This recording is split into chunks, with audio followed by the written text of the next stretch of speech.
Okay, good afternoon. It's my, okay.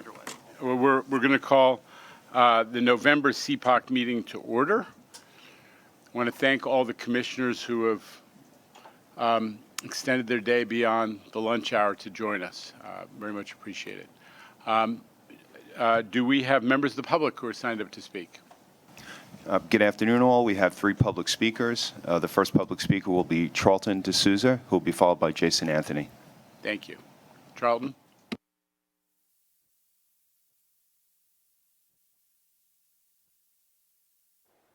Good afternoon, everyone. So I'm the president of Passengers United, and to the chairman, I'm happy that they fixed the main line with the new stations and everything for third track. But guess what? You forgot about us in Southeast Queens, the Hollis station.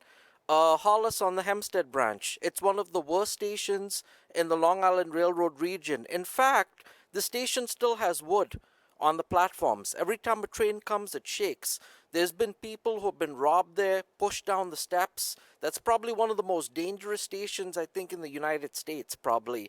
And also Hunters Point Avenue needs to be redone, East New York. So it would be nice if you can squeeze all the savings that you guys accomplished from third track and put it into the Hollis, Hunters Point Avenue, East New York stations. That would be a big benefit to get riders back. And also in terms of the other things we need, the Jamaica Center Parsons Archer, when you come in on the E-train, when you come inside the lobby by the escalators, they need to redo the tiles there. They need to put white tiles to make it brighter, because every time you come in there, it's so dark and dingy, and it just needs to be better done. And also 179th Street, the station's falling apart, 179th and Hillside. When they had the water main break a few weeks ago, it damaged the power systems. So I need to know what is the status of that. We need to get the station up and running properly. There's no lights towards the back of the station, and the employee rooms, I've been told they're having ventilation issues in there for the transit employees who work there. Otherwise, the buses, we need better buses. And with the Elmont station opening, it's all nice. But the problem is, us in Queens, I live on the borderline right on Hempstead. We're not benefiting from the new station. So anything you can do, would be great. And please ride the subway with me overnight, Mr. Chairman. I would appreciate that. Thank you. Thank you. The next public speaker is Jason Anthony.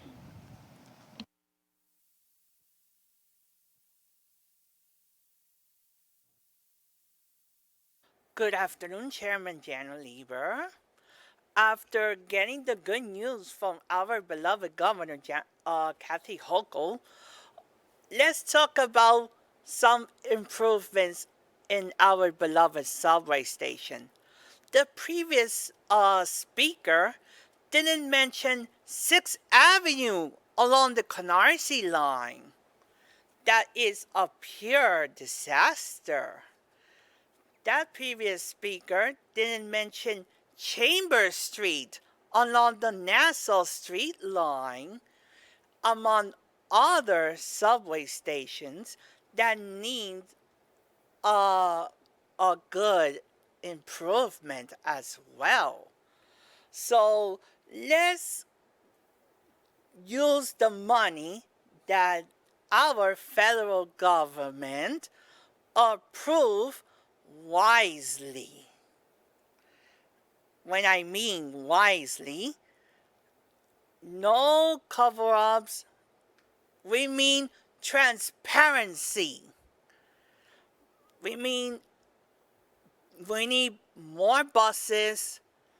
We need our system in a good state of repair after the floods because of Ida and among other things. Because we need our system to be in the 21st century. Because our system is over a century old. So with that in mind, that's all I have for this meeting. I'll see you guys at the next one.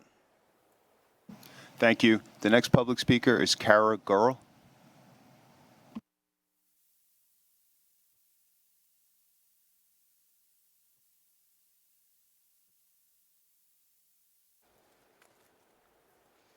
Good afternoon. I'm Kara Girl, Research and Communications Associate at the Permanent Citizens Advisory Committee to the MTA, PCAC. We're thrilled that the bipartisan infrastructure bill passed, and with it, $10 billion for the MTA. Riders in the entire region will be the beneficiaries of this game-changing legislation. But the pandemic forced a Sophie's Choice with the capital program, and as a result, important signal, station, and resiliency improvements were put on the back burner. It's time to move them back onto the list, especially since we know that costs only rise with delay. We've already started to see that with key signal upgrades. Now that there's a strong pool of federal money, it's essential to look to the future and get creative with new projects that will help make a stronger, resilient, and more equitable regional transit system. As a wise man, Jano Lieber, said last week, it's time for us to have a 100% accessible subway system, decades after the ADA. This infrastructure funding can help make that a reality, starting with the stations already slated to get elevators, but eventually every single station. We'll keep pushing for an accessible Metz-Willets Point, regardless of the future of the LaGuardia Air Train. The existing plans may need to be dusted off and updated, but the money is finally here, and all you need to do now is make it happen. We were happy to stand with Senator Schumer last week in Massapequa Park in support of Long Island Railroad projects that will benefit from the bill. For riders, that means projects like more accessible stations, an improved Penn Station, completed third track, and fixing the Jamaica Crawl, all of which will make commutes faster and more reliable. This funding will be a game changer for riders. And while we wait with our fingers crossed for even more funding from Build Back Better, let's get a head start and use the infrastructure bill to speed up the capital plan or risk having costs go up even more. With this funding and smart, bold, and focused implementation, we're optimistic that you will truly be able to build back better. Thank you. Thank you. That concludes public speakers. Thank you, Tom, and thank you to the public speakers. We do appreciate the input. I just want to start out by welcoming our new president of MTA Construction and Development, Jamie Torres Springer. We're thrilled that Jamie joined us from a very successful run as the commissioner of the New York City Department of Design and Construction, where he had a reputation, among other things, as somebody who really was focusing on quality project management and delivery. So good fit, and we're excited that you're here. Thank you.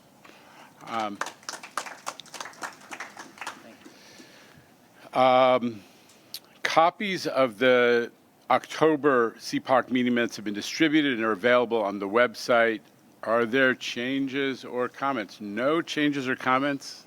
Ladies and gentlemen, please note that in the record. May I have a motion to approve? Andrew? Absolutely. Okay. Second?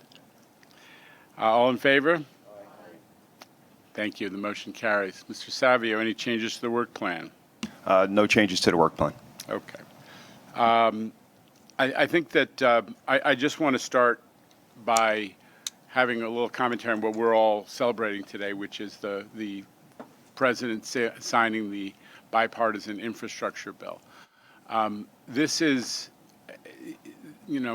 apart from everything else, it's just exciting to have the federal government lead on infrastructure and lead the president's administration in dealing with infrastructure. When I was in the federal government, sometimes infrastructure got treated as a secondary issue or even a backwater. That is clearly not the case here. So that's itself is a transformation to be celebrated.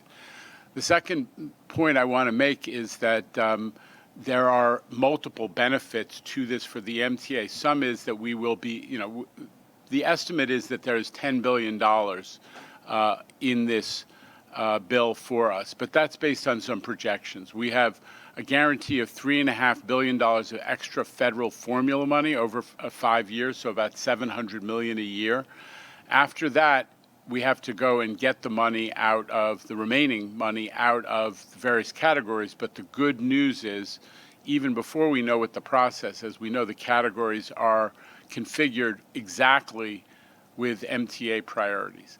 The CIG program, which is the category that the Federal Transit Administration uses to fund big projects like East Side Access, like Second Avenue Subway Phase 1, has been doubled in size. That gives us, obviously, a much higher level of certainty about Second Avenue Phase 2, but a lot of other projects as well. Then there are multi-billion-dollar funds for ADA access. No secret that we have made that a really high priority, and zero emissions buses. And there is also 24 billion for the Northeast Corridor and the so-called federal state partnership program, which can be spent in a range of different projects that have been listed by the Northeast Corridor Commission as high priority projects, including a lot that we're pretty passionate about. So you see how the projections of $10 billion, which I think is a fair expectation. I think we should and can get even beyond that, are really good. But there is, I also want to just be realistic. That money's probably not going to be coming into our capital program momentarily. As we said, the immediate process is we have certainty about $3.5 billion of federal money, but other than that, it's going to take a little while for it to play out. So in the meantime, we continue to forge ahead with the already incredible and transformational $51.5 billion MTA capital program that's already in place. Will be supplemented by what we get out of the bipartisan infrastructure bill, and it may actually help our operating budget if, in fact, it allows us to borrow a little bit less in this capital program, which is an important feature because where we're all, not everyone can keep it straight, but this board knows that the operating budget is where we have challenges. That's where we have looming deficits. So if the capital budget investments from the feds help us to manage the extent of that downside risk, that's also a plus. So those are a couple things that are going on. I also want to,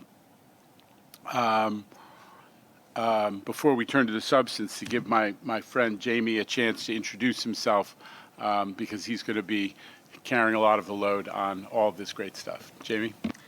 Thank you, Chair. It's nice to see lots of familiar faces and meet some new ones, but I just want to say that I'm grateful to the Chair for the opportunity to come and work at the MTA, and really excited about working with this committee in particular and the board on these very important projects within the program. As the Chair stated, I've done a lot of work on delivery of large-scale capital projects, particularly at the city over the last 3.5 years at the Department of Design and Construction, and I really just consider myself to be all about delivery and getting things done. We have as was just stated, a very complex set of challenges to get everything funded and delivered over the next few years, but it's very exciting to me, so I'm looking forward to it. And today's my first day here at the MTA, so I will defer to the Chair and staff for the items on the agenda today, but look forward to much more substantive discussions going forward. Thank you. And hopefully you'll get a name tag that spells your name correctly. All right, let the games begin. One thing at a time. Andrew Albert in the house. Okay. Thank you for noticing. It's all good. Jamie. So onward. But I just one final thing is that one of the ways that Jamie and I got to know each other was through his work on, after Sandy, Jamie led the process on developing the resiliency, the post-Sandy resiliency efforts of the city of New York as an outside consultant, but working with Seth Pinsky and other great city leaders and staff. So that's, obviously climate change and resiliency are a huge piece of what we at the MTA are factoring into our capital program decision-making and execution. So it's particularly advantageous that we have somebody with that background. So thank you again, and we all look forward to working with you. So on to the substance of this committee. Evan, where is Evan? Evan's going to talk a little bit about what we have done. This is important for the board to understand. Many moons ago, there was, if you recall, there was a cost containment committee of this board that together with staff, developed an agenda of changes to make us attract more competition and hopefully get better pricing. And Evan's going to talk a little about what we have done in that connection to advance the cause. Evan? Thanks, Jano. So one of the reasons for consolidating capital construction work at C&D was the opportunity to improve our contracts at MTA Awards. Our goals are better contracts, consistent across the agencies, with a focus on increased competition and better bids and proposals. This, as Jano just said, was a recommendation of the Cost Containment Working Group, and it's something that we've been working on for the last 2 years. And I wanted to take a minute to update you on some of the things we've accomplished over that time. So the first thing we did was we took a look at our contract documents, and we've now created standard terms and conditions, one for design bid build projects and one for design build projects that we are using across the MTA agencies. In terms of increasing competition, we felt that familiarity across the agencies with our contracts would promote cross-pollination. We'd have people who were working on one area of the MTA, one agency, working on other projects as well. So we were expanding our contractor pool. Another big recommendation of the Cost Containment Committee was to eliminate the chief engineer provision, and we've done that now. We now have neutral dispute provisions in all of the MTA contracts going forward. Another thing that we did was allocate risks to the party who's best suited to manage those risks. So you'll recall in the old days, if there was a delay or on providing outages to contractors, that was always an excusable but not compensable delay. We are now looking at things like that, authority-provided services, third-party delays, and we are attempting to allocate the risk to the party best suited to handle it. And the last thing we've done, or the last thing I'm going to touch on here is incentives and disincentives. We've added incentives and disincentives to all of our contracts. We were told, we were directed by the legislature to do design build on all projects over $25 million, and so we've done that. With design build, just as a quick background, we provide a preliminary design, usually less than 30%, as well as the design criteria and performance requirements for the project, and then the design builder finishes it off. This approach leaves room for creativity, innovation from the design builders, and it often results in cost and time savings. It also reduces the change orders we have from errors and omissions, which you frequently see us bringing to you here. There was a learning curve for the MTA in moving exclusively to design build. We had to create those design criteria and performance requirements that were appropriate for design build. We didn't have those on hand when we started. It took some time to train all of our folks on this new approach, and these types of documents require more collaboration between the contracts group and the delivery group to make sure that the documents are calling for what we want, that we're going to get what we ask for. It took a while to get started, but now we're making good progress. This month, some of you may have seen at the Transit Committee that we're seeking board approval for the 14th Street Complex ADA contract. That's going to bring 9 new elevators along with state of good repair work to the Canarsie along 14th Street. We've got a bunch of other design build contracts that we're either receiving proposals on or evaluating, and we're going to try and get to this board in December. We have a second package of ADA stations. We have pen access. We have the replacement of signal systems at the Queen Interlocking, just to name a few of them. Coming up in the future, we're hoping to introduce some new approaches, such as progressive design build, which is a concept that's used in the private sector, but not as much in the public sector. We're going to try and bring one of those to you this year to experiment with that. We've got a P3 that we're working on for elevator design, build, operate, maintain. That's something that we will be bringing here sometime this year. And lastly, we are working on a proposal to the legislator to increase the design build threshold from $25 million to $100 million. While we like and we think we're getting good benefit from design build, a lot of the stuff that we do here is repair, replace, and it's just really not suitable for design build. We also want to go back so that we can get more competition. Some of the smaller players in the market are intimidated by design build, and we think by having more projects up to $100 million, we'll get more competition. Where we're not doing design build, we are looking at as often as possible to use A+B contracting. There, in addition to bidding costs, we're also bidding time, like substantial completion, or what we've started using now is a reduction in MTA provided services, because services have public impact and they cost us money. We're having contractors bid on those, and we are seeing very good results. There too, we have at least 15 or so that we're accepting proposals and hoping to get awarded by the end of the year. Another thing that we started during COVID that's worked out quite well for us is electronic bidding. It was something that we were allowed to do. It was previously precluded by statute. It's now allowed. But we started doing it during COVID times. We started both issuing and receiving bids and RFPs electronically. We created a rough platform for the receipt of bids. We're now working with vendors looking for off-the-shelf products that are more flexible for some of our A+B bidding, because that gets kind of complicated. As I mentioned, we saw it and we attained legislation that permits us to use electronic bidding going forward. And the other thing I wanted to mention was that at the request of vendors who used to complain that every time we submitted a proposal, they had to submit schedules, the same schedules over and over again, we created an electronic repository where they could submit the schedules that were not project-specific one time, and then just recertify all of them with each bid. We now have over 5,700 documents in the repository and 600 entities using it, so we consider that a success. So just to sum up, we're building better contracts, we're getting good results. We have about 50 contracts that are in the process of the procurement. We've put those contracts out in the street, we're getting proposals, we're evaluating, we're negotiating, all that we're hoping to get to the board. Well, some of them don't have to come to the board, the bids, but others, we're hoping to get them all awarded this year. That is a heavy lift for our group, but we're very, very, very focused on it. But I just need to say that much like the rest of the MTA, we have a small staff. We are working nights and weekends to get these things awarded by the end of the year, and we are working with HR to try and get the staff appropriate so that we can fulfill the capital program going forward. And I'm happy to take any questions that you have. Commissioner, Board Member Lynn. So this is very exciting.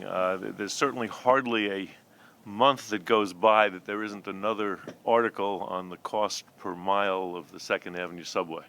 And I'm wondering whether we don't almost have a laboratory experiment here now, having the before of up to 96th Street versus going forward if we expand. And it seems to me it really ought to be incumbent upon us to demonstrate that there's a change, and that whatever that huge cost was per mile below 96, it would be wonderful to announce to the world that the new cost is 60%, 50% of that number, if I'm just obviously making up that number. But it seems to me there ought to be a task of an interdisciplinary group, perhaps private and public, labor and management, of how we do something about that sort of embarrassing article that is constantly out there of how much it costs us in comparison to the rest of the world. And it seems to me, with all of the federal dollars coming to us now, we ought to be able to leverage those dollars in a way to be more efficient and more effective. And I know I'm being sort of with no single focus of what I'm talking about, but it seems to me there's an opportunity now to take all of the potential going forward and to dramatically change how we go forward and no longer be sort of a national laughingstock for international laughingstock for what it costs us in comparison to Paris or in comparison to London. We ought to demonstrate that we can use these dollars in a way that's never been dreamed of before. Well, it's a fair point that I would never call us a national laughingstock. I mean, the fact that the 2nd Avenue subway carries more people than all but a couple of systems in the United States. How much did those systems cost to build? The fact that the 2nd Avenue subway, when the second phase is completed, will carry more people than the entire Philadelphia. So I would resist the urge to say laughingstock in any context. But you're raising, though, is fair points, which is changing how we do contracting is a huge step forward, but it's not the only step forward. What we have said again and again, and I think the issue you raised bears more discussion, and we'll find a way to do it, but is that the cost in, first of all, it's hard to do apples to apples. We're about to enter a period where there's an enormous amount of public money flooding into the system, and that's going to affect pricing and capacity and so on. But what we have done is we've intensively focused on the variables that we control. At least in my time at C&D, the variables that we control that affect cost. And that starts with contracts. Evan described it. And then after that, things like the way we manage jobs from the MTA side, which cause extension of schedule and very costly overheads, which are a bigger factor in MTA cost, in my view, than private sector pricing, which was the subject of so much of that. So that while we can have a longer discussion about it, and I'm not persuaded that if you do apples to apples comparison on actual construction costs, we're a quote unquote laughing stock and a million miles off of everyone else. But we have intensively focused on the variables that we control, making sure that we don't get delayed because we did insufficient investigation of borings and otherwise of conditions underground, having more control over the utility relocations, planning the job more effectively, breaking it up into contract packages where the contractors aren't running into each other as they did on the first phase of 2nd Avenue, which was not well whacked up, making sure that the real estate acquisitions that drive prices are not drive both pricing and scheduling are planned and executed well in advance. All of those variables went into the planning execution of Third Track, and we've seen the results. So while we'll have another time to discuss it, I just needed to respond to what you said, because the word laughing stock is not one I'm unfortunately going to be able to accept. So it's a fair point, and I'll modify the descriptor. It does seem to me that we have a perfect opportunity for before and after comparison here, and can show each of these points, hopefully effectively, to show how these various programs have modified and reduced the overall cost. Thanks. Jamie, yesterday the Jets lost dramatically, and one of the things that I listened to the ESPN commentary as I left the stadium, and they kept saying how hard it must be to be a defensive coordinator now, because the latest Jet coach was the former defensive coordinator. So that I feel empathy for you, because having just heard the response to Bob's comments, you know that your boss knows his stuff. So that's trouble. So Evan, loved hearing your commentary. Sorry you were doing some else. Apologies.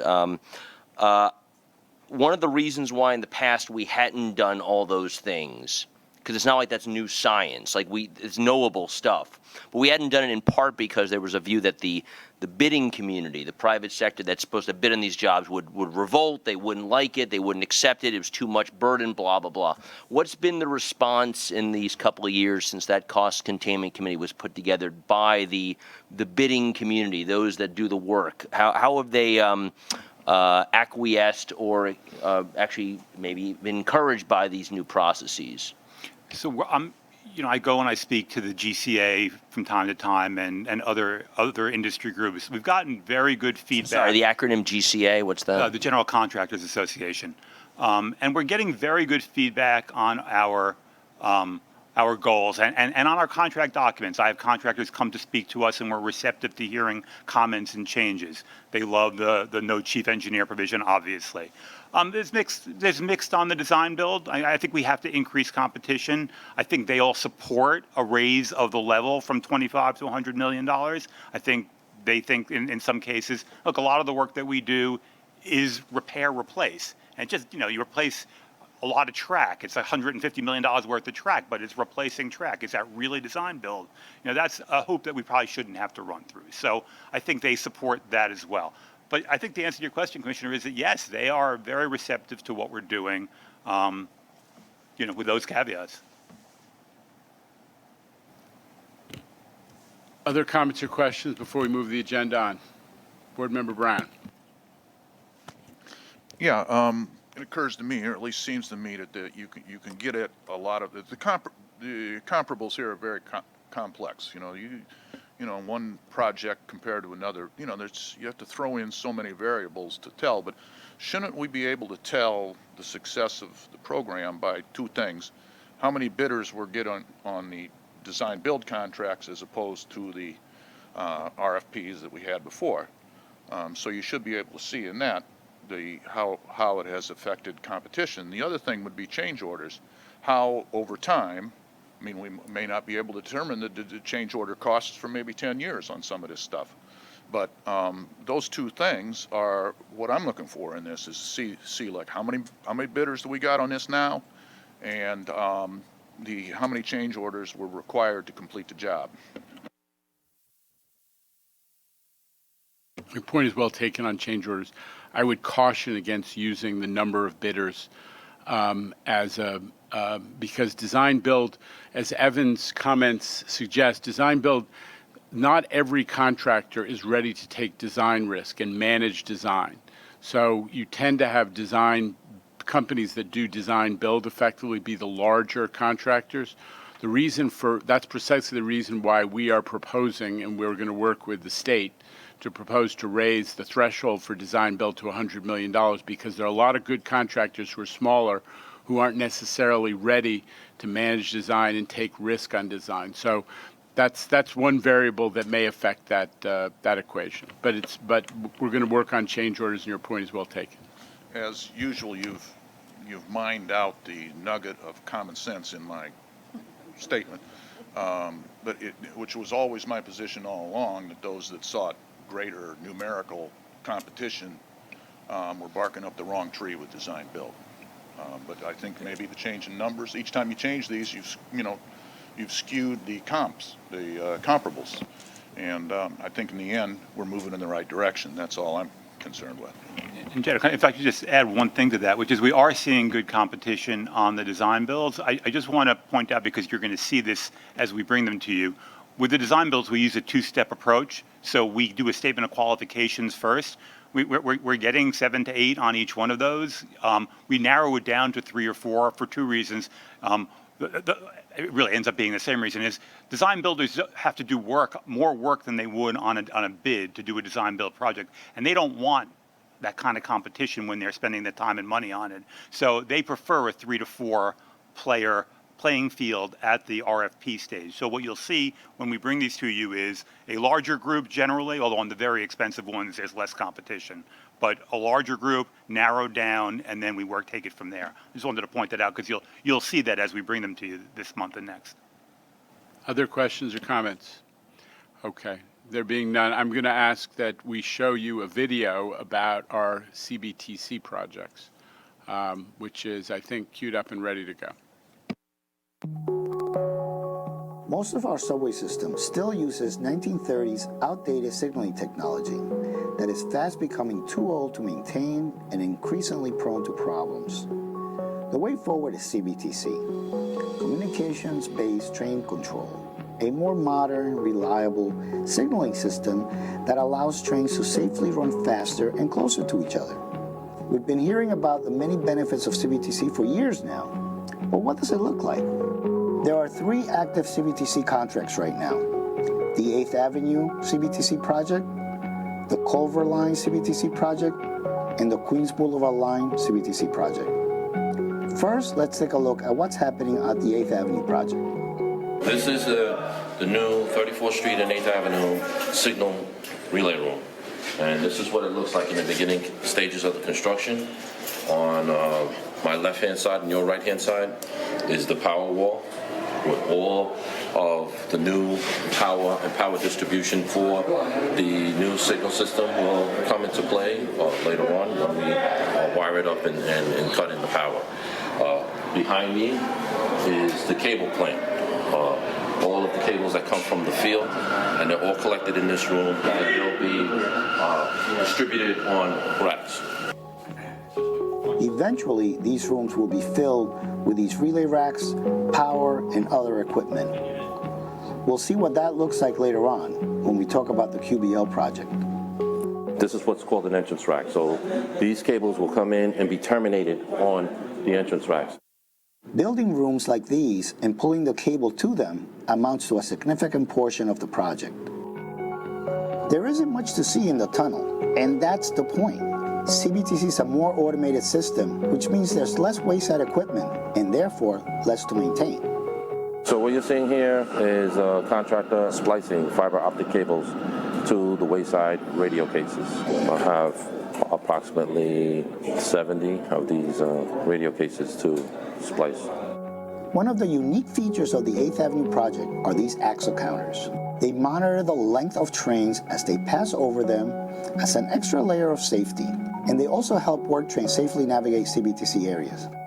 The next steps for our construction team is to start installing the switches, and then after that will be the testing and commissioning of all of the wayside elements. The Culver line is a little further along.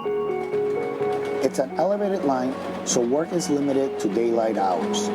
But most of the cable has been pulled, and most of the wayside equipment is installed. A lot of the work now is taking place inside the buildings like this one. We built 3 new buildings on the project. We built a new relay room, 3-story building at Avenue X inside the yard. At Ditmas Avenue, we also built a new interlocking relay room. And at Bay Parkway, we installed a new CIH. Here at the new building at Avenue X, workers are wiring in the relay racks. All these cables come from wayside equipment, along the cable tray, into the building where they terminate on these racks. It may look sloppy, but each one of these wires is carefully traced, organized, and labeled. In another room, the zone controllers are being installed. These are the real brains behind CBTC. They constantly communicate with trains via wayside antennas to track their location and speed. It's tedious work, but if everything continues at the current pace, the Culver line should start testing and commissioning in June of 22. The Queens Boulevard line is nearly finished. They're now in the process of testing and commissioning. So we're at the 71st Forest Hill Master Tower. The folks here are actually operating the hard panel we use to control the train movement through the Queens corridor here from Union Turnpike to Roosevelt. As the project comes to a close, hard panels like this one become obsolete as CBTC technology shifts to computers or soft panels. We'll leave it here for a backup feature, but most of that will be available to control from RCC. This location is called Queens Plaza Relay Room. In this relay room, basically we have a relay system that controls the interlocking and the switch operations, as well as the monitoring the track circuits here. One of the biggest challenges on this contract is interoperability. Interoperability is the ability of equipment supplied by different companies to work together. In our case, it's a communication standard that was developed to ensure that all CBTC equipment can work anywhere in the system, no matter who manufactures or installs it. Since there are multiple trains sharing the QBL, interoperability was a necessary hurdle. Here is the CBTC cabinet, and these are the processors that are basically performing the tracking and the movement of the trains. These zone controls communicate constantly with the trains and the rail control center, so they can accurately track the location of all trains on the CBTC line in real time. CBTC gives us the visualization of the whole system. So now we're able to see from terminal to terminal where trains are at any given minute, and we're able to control how close they are running together. What does this all add up to? It adds up to a safe environment, and it adds up to trains pulling into the station when the customer needs it. Outfitting the system with CBTC while minimizing impact to customers is not an easy task. The vast network of over 600 track miles means there are unique challenges to each contract. The lessons learned and the best practices that emerge as we advance toward modernization make us faster and more efficient at installing the system.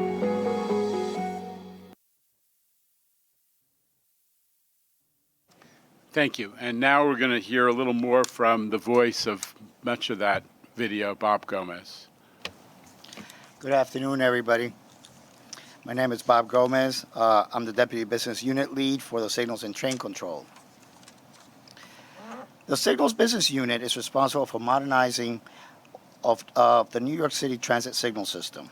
We work with the agency to identify, prioritize, develop strategies to renew and enhance MTA's extensive signal system. We currently have 16 projects under construction, totaling $2.6 billion. I will provide an update on 4 of the largest projects. As you saw in the video, we have major constructions in 3 corridors, the 8th Avenue, the Queens Boulevard, and the Culver. And we have the Integrated Services Project, which finalizes the build-out of the RCC to support supervision of the B Division. These projects not only build CBTC, but as you heard in the video, they also modernize mechanical interlockings with new solid-state equipment, perform extensive track reconstruction, and build facilities needed to house all this equipment. The benefits are great. They provide for better service, faster running times, more capacity, shorter headways, and bring the system to a state of good repair. The committee materials include more detailed information about these projects, but I will give you an overview. The QBL project overall is approximately 80% complete. It is the most complicated of the projects. As you heard, it has interoperability, and is the first project to commission an interoperable system. We are presently in the later stages of commissioning the system, but we've had some delays, and I'll speak to them later, and our budget overrun has mainly been due to additional costs to the extensive need of track access. These are some of the workstations installed in the backup command center and one of the cabinets for the signals to communicate with. Here is the track level layout. The blue lines are in-service tracks, which represent about 80% of the in-service area, and the small section in orange is what remains to go in. In-services began in May, and as we analyzed the performance of the system, we started to notice instability issues on the line. In July, we made the difficult decision to slow down the pace of the project and delay in-services. This would allow the supplier time to correct the ongoing software and hardware issues, but also minimize customer impact. The 4 months delay that we incurred with the in-services have proven to be the right decision. We currently have been able to mitigate the hardware and software issues that were affecting the line. And in early November, we successfully restarted the in-services, and we are now targeting the completion by the end of the year. In 2002, we'll be monitoring the system for stability and high performance. The 8th Avenue CBTC project is 40% complete, and it brings CBTC for the first time into Midtown Manhattan, and it continues to build on the QBL project where it leaves off.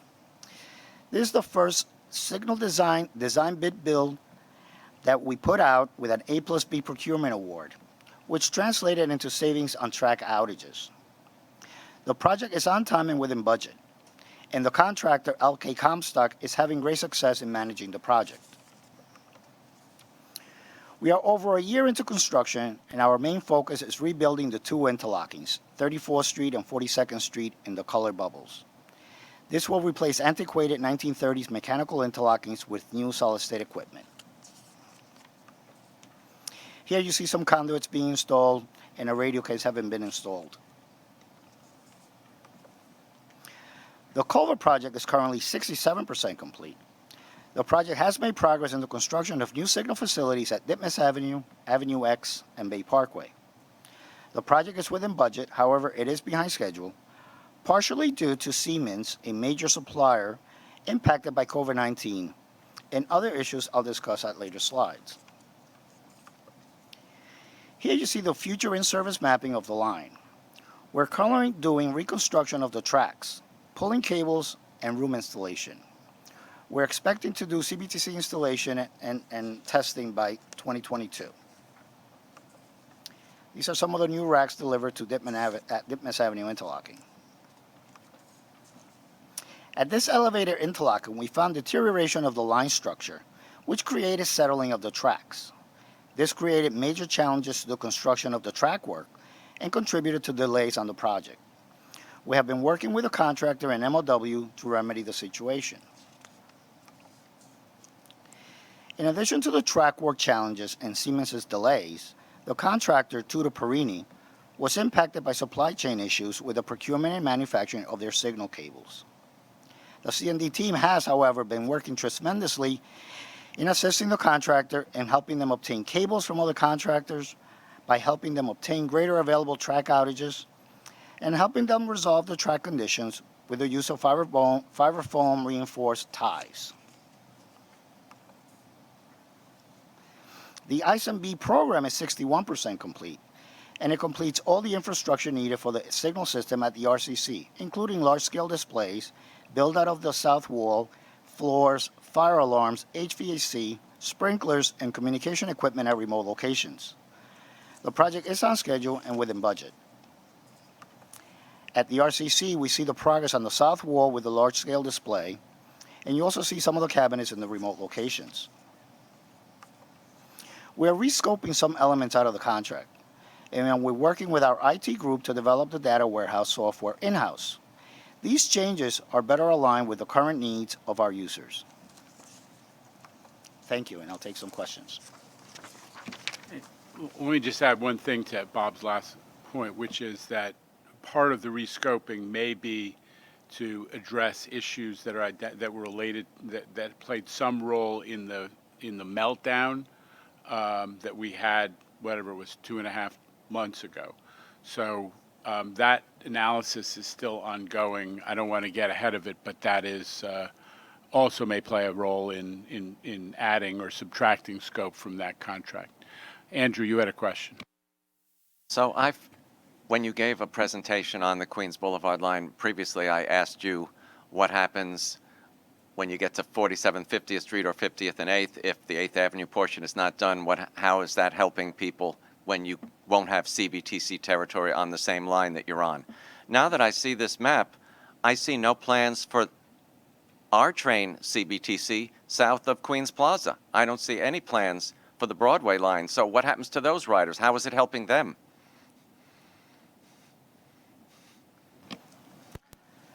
Bob, I'm going to take a crack at it, and then you guys will correct what I get wrong, which is inevitable. I think that, Andrew, that part of it is understanding that when you're doing CBTC, you don't have to solve the whole line always. That what you're trying to do is to address first and foremost the choke points, the areas where capacity and throughput are most constrained. And that tends to be in these interlockings that you've heard a lot about today. So while I would defer to the professionals on the team, Bob and others. That's just one important point, is that what we're trying to attack in each of these lines is the areas where the throughput of the whole system, how much you can get through safely, is being constrained, and that's the principal advantage. I absolutely understand that, but at some point, the trains that you've sped up and gotten through those choke points are going to catch up to portions of the line that are not CBTC equipped. So as the chairman pointed out, we work very closely with operations planning and the RTO, and exactly what he said. So we identify the choke points, identify where the ridership need is, and we also look at the state of good repair. And in trying to find a solution to those three items is how we deploy CBTC along, and we try to cover as much area as possible. So like the Culver line, that was a great place to go put CBTC because the F train, we were getting the advantage of that. Queens Boulevard, extending it into 8th Avenue now just makes perfect sense, and we're taking care of a lot of choke points. 42nd Street is a very critical area. Queens Plaza, very critical. Continental. These are areas that move a lot of trains. So we need to, slowly, and again, we've gotten a lot of experience from doing the Flushing line, which rides, as you know, a tremendous amount of passengers. So as more and more CBTC gets poured out, obviously it'll be broadcasted to a much wider area. But the focus with our operators and our operations planning folks is where the urgent need to give the passengers the most, bang for their money right now is. And that's where, it basically starts. If I answer your question, Commissioner.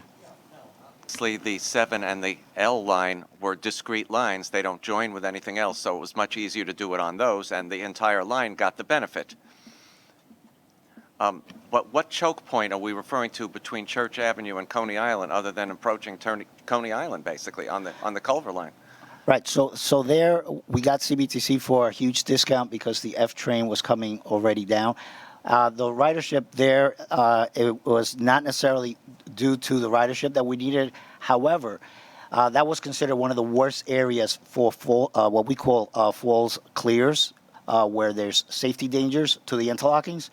So our operators and our maintenance folks wanted us to go to Kings Highway, to that whole corridor, and clean it up quickly. So we were going to go there because we had to, because of the safety issues, but it just makes sense to put CBTC because it came for so cheap. We're getting into technical signaling, but go ahead.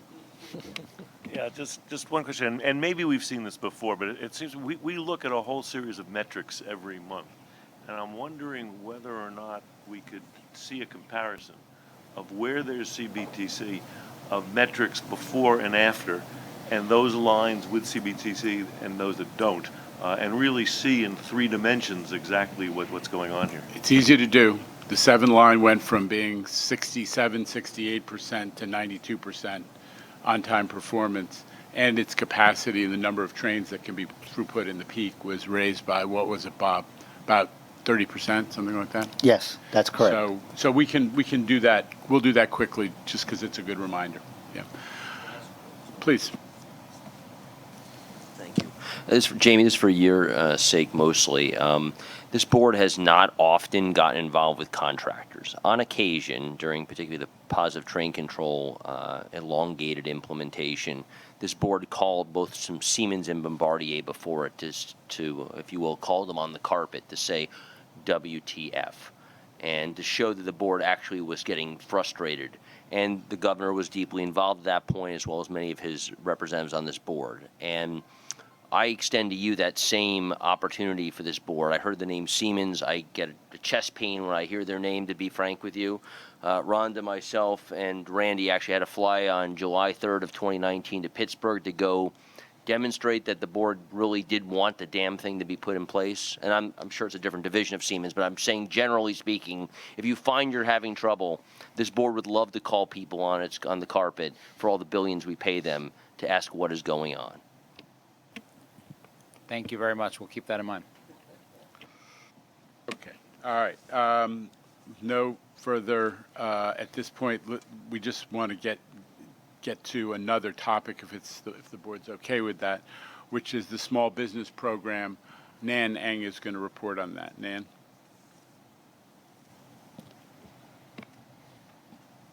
Next slide. Good afternoon. I'd like to give an update for the 2021 SBMP in MTA. SBDP became law on July 15, 2010, under the Public Authorities Law, Chapter 206. It was renewed last year for 10 more years due to its success. MTA's strategy is to engage small businesses in the tri-state area and help them grow into bigger companies. MTA provides training, on-site mentoring, and loan assistance to ensure contractors' success in the program. Next.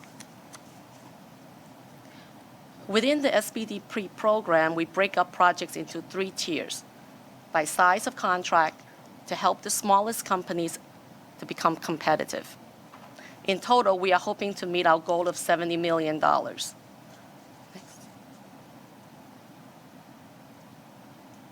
Next. Okay. These are the types of SBDP projects that the contractors take on in 2021. We have stair replacements, station improvements, a total of 21 projects, facility windows replacement, 3, communication room upgrades, 13, HVAC projects, 5, installation of bus chassis, wash lift equipment, 2, bridge preservation, 8, asphalt concrete paving, site work and landscaping, 5, roofing, 4, railroad hatchway repairs, 3, and PID CCTV, 6. You can also see the SBDP construction photo gallery. We have done paving, CCTV, bridge approach painting, platform emergency shoring, substation painting, as well as ventilator structural repair work. There are more information that can be found in the book. Now I'd like to refer to Mr. Garner to talk about the business development side of the program. Thank you, Nan. And let me just say that when we first went to Albany to get this program approved, and it failed the first year. We got smart and we knocked on every door of every state senator and assembly person and got this program approved. Therefore, the goal of this program always has been and will be is to create a larger pool of qualified, diverse contractors who have the ability to complete MTA projects safely, timely, and on budget. In addition to creating a competition, because as you know, Economics 101 indicates that when you have more sources bidding your projects, there's a downward spiral on pricing. And so, therefore, we looked to bring in companies, smaller companies who, under ordinary circumstances, would not see the light of day here because of our large projects. And so we've created a program that's awarding prime construction contracts to these historical subcontractors for the largest transportation network in North America. And you look to see, we track ethnically of how we're doing. And so on the one hand, we've achieved our goal of $516 million with regard to contract awards. But we're going to deal with the disparity and go out and recruit additional ethnic minority-owned firms to engage in this national program that we have created. Next page. So what is the return of investment here? The ROI here is essentially having the ability to create opportunities for, once again, our ethnic minority and small contractors. Great story. We now have the opportunity to award prime construction contracts to these historically subcontractors, $7.5 million, $15 million, $20 million, and we are working in tandem with C&D, with Steve Pachaki, in creating a pathway from $3 million to $24.9 million. And why $24.9 million? Is because during the last session in Albany, the governor signed a law which says that any contract, capital contract in the state of New York that exceeds $25 million will go design build. And so we're starting to have some great hits and some great success stories as you see here. Next page. And so as we go forward, we are going to realign our projects to match the bidders pool. We're going to increase annual commitment of smaller projects, less than $400 million, where the most diverse population of contractors reside. We're going to increase the number of diverse contractors in the regions north of New York City, in addition to focusing on projects that can be allocated to those areas as well, and increase diversity in the pool of contractors in Tier 2 and the federal program, as I just indicated before. And so when you create a program like this, which is now being held a national program, which, as Jamie understands, that he just one of his last acts as the DDC commissioner was unveiling their small business mentoring program, in addition to a program that's going to be unveiled shortly at DASNY. And so when we afford prime contract opportunities, we are basically helping these firms enter the mainstream, home ownership, better educational opportunities, and healthcare options. The best is yet to come with this national model program that we've created here at the MTA. Thank you.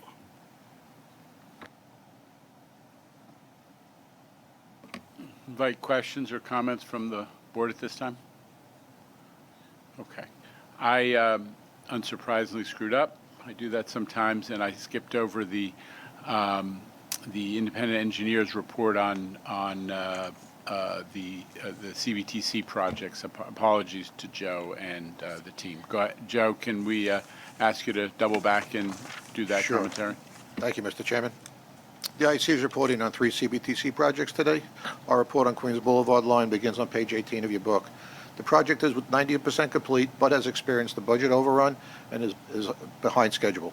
Regarding schedule, since our last report to you, the project has extended operation to 3 additional sections of the line. Notable progress has been made recently in improving system stability and performance through the deployment of the upgraded carborne and wayside equipment. The project team is forecasting completion of all sections of the line to be in CBTC operation by December of 2021. We believe some risk remains in achieving this date since the plan is dependent on the future releases, further improving stability, resolving the remaining system issues in a timely manner. Also, the IEC has performed a schedule review and finds that it's in our opinion that the substantial completion may not be achieved until second quarter of 2022. With respect to budget, the overrun is primarily due to a TA labor support needed for the project to overcome the numerous systems issues that they have experienced. This has resulted in a $67 million increase to the EAC in budget, which now stands at $729 million. It's our opinion, should the substantial completion slip to second quarter as we forecast, the $67 million may not be sufficient to complete the project. As reported by C&D, the project budget remains under review. Finally, the IEC remains concerned that the CBTC interface and interoperability specifications, a contract requirement, have not yet been fully validated, especially with respect to operation of Thales-equipped trains in Siemens territory. This concludes my remarks on the Queens Boulevard Line project.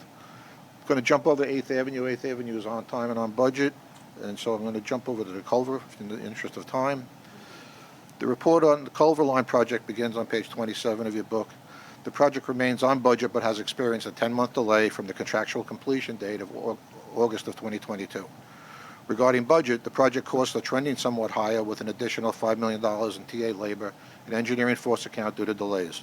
Even still, the IEC finds there remains sufficient monies to complete the project at the current EAC of $482 million as currently planned. With respect to the schedule, since our last report, the project has experienced a further 3-month delay to the scheduled completion due to the contractor being late with material deliveries and installation of signal cable as planned, as reported by Mr. Gomez.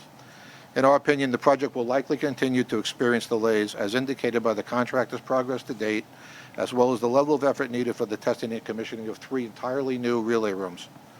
The major risks are, as usual, on transit projects such as availability of outages and potential of qualified engineering resources from Siemens.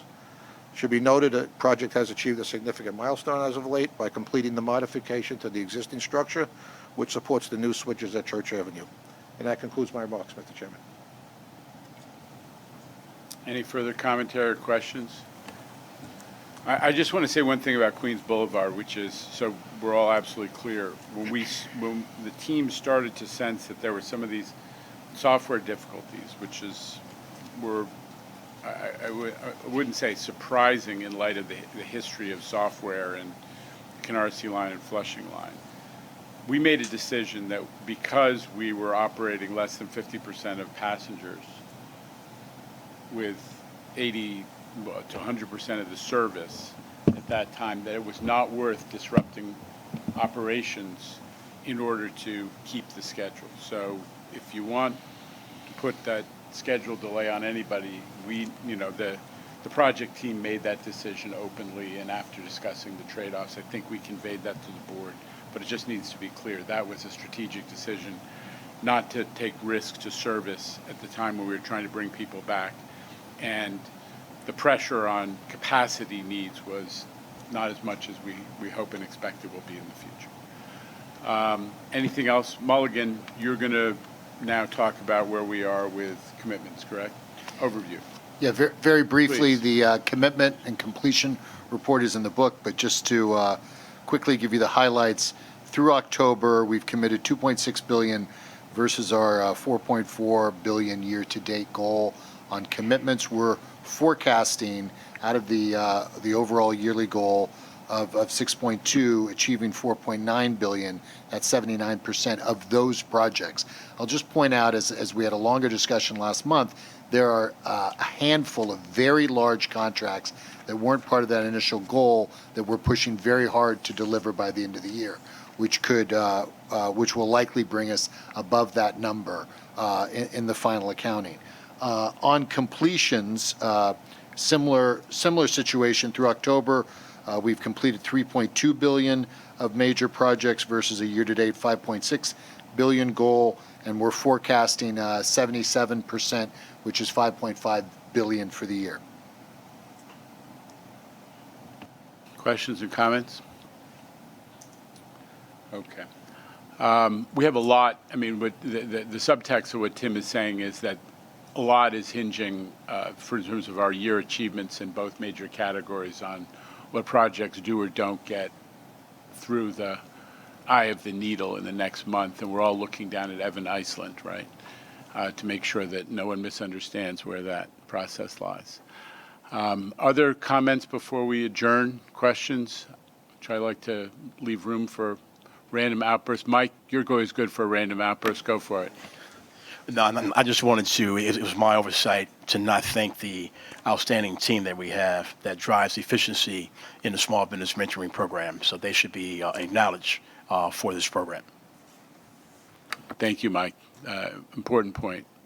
Nan and team have, just so anyone doesn't miss it, we coming out of COVID, it was a challenge to make sure there's a lot of little contracts that they all get designed, put on the bill, put on the street, and brought in and then managed.